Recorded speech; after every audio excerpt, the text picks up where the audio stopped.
I first heard the warning 3 hours before the diplomatic shuttle docked with the Aurelius, our Republic cruiser drifting in the red-gold haze above Karth Prime. Admiral Vela gave the order in that clipped tone that usually meant no argument was allowed.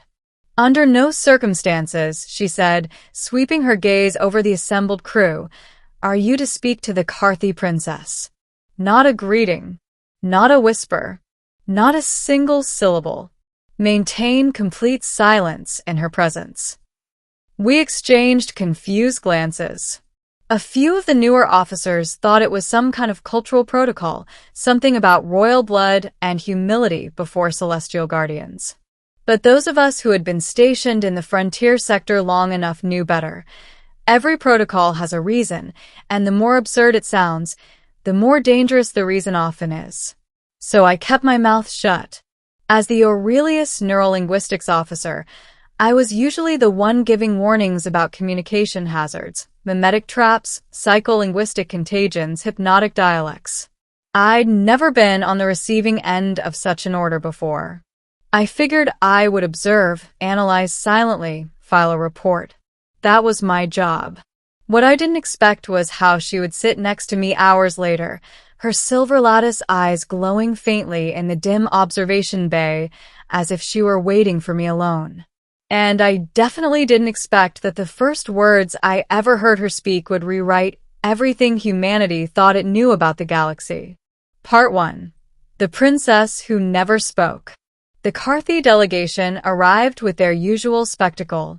Their ship, a crescent of crystalline metal, half sculpture, half engine, glided into docking alignment on ion-silent thrusters.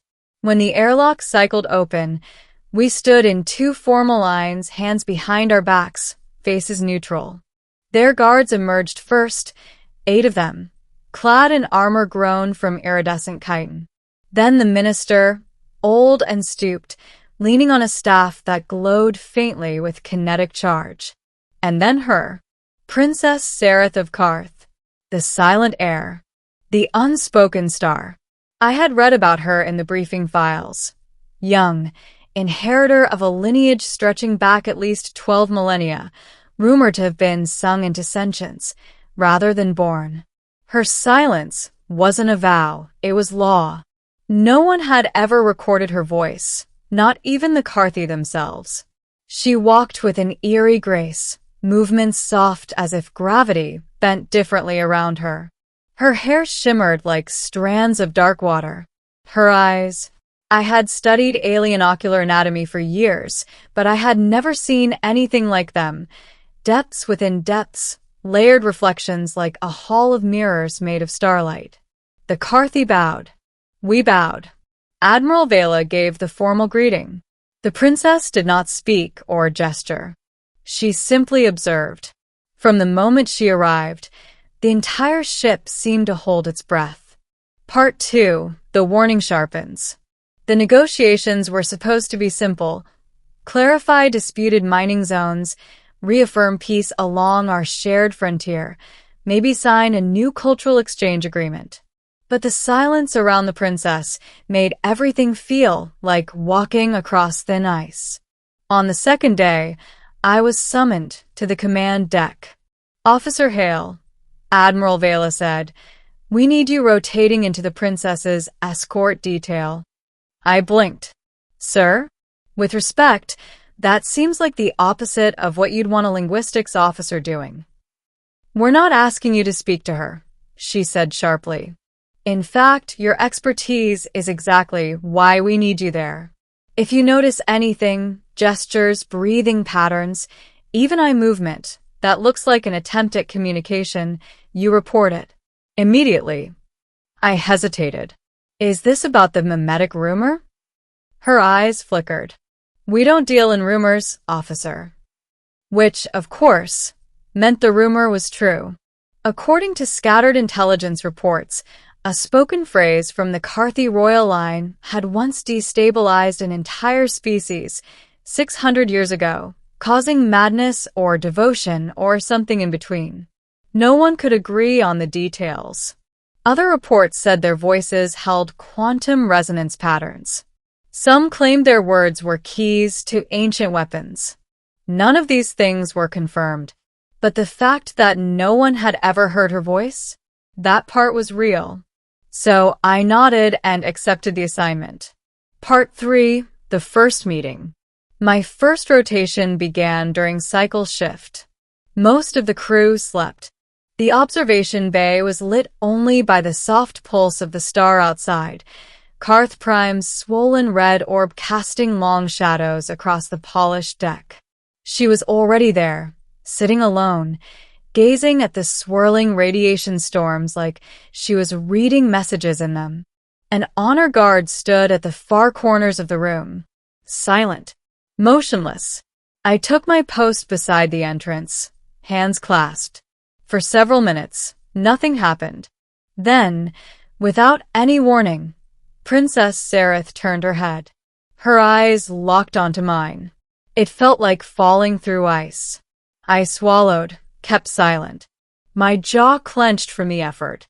Then, gracefully, deliberately, she rose from her seat. 1 step. 2. 3. Before I fully understood what she was doing, she was standing beside me. Then she sat down, right next to me, less than a meter away. The honor guard stiffened. 1 stepped forward, but the princess flicked her fingers, just barely, and the guard froze. The air changed, thickened, pressed inward like a wave of pressure before a storm. She looked at me, not in curiosity, but in expectation. I breathed slowly, heart pounding. Don't talk to her, they'd said. Absolutely no speech. So I stayed silent. Minutes passed. 10, 20, 30. Yet she didn't move, didn't blink, didn't look away. It felt like she was waiting for something. I told myself it was fine. Bizarre, but fine. I was following orders. Until she raised her hand, very gently, and placed 2 fingers against the bulkhead. The metal rippled, soundlessly. My breath hitched. Her eyes narrowed with interest. She touched the wall again, and the ripple repeated, this time forming faint, wave-like patterns. Patterns I recognized. It was language. Nonverbal acoustic resonance, transmitted through matter rather than air. A message. But she wasn't speaking.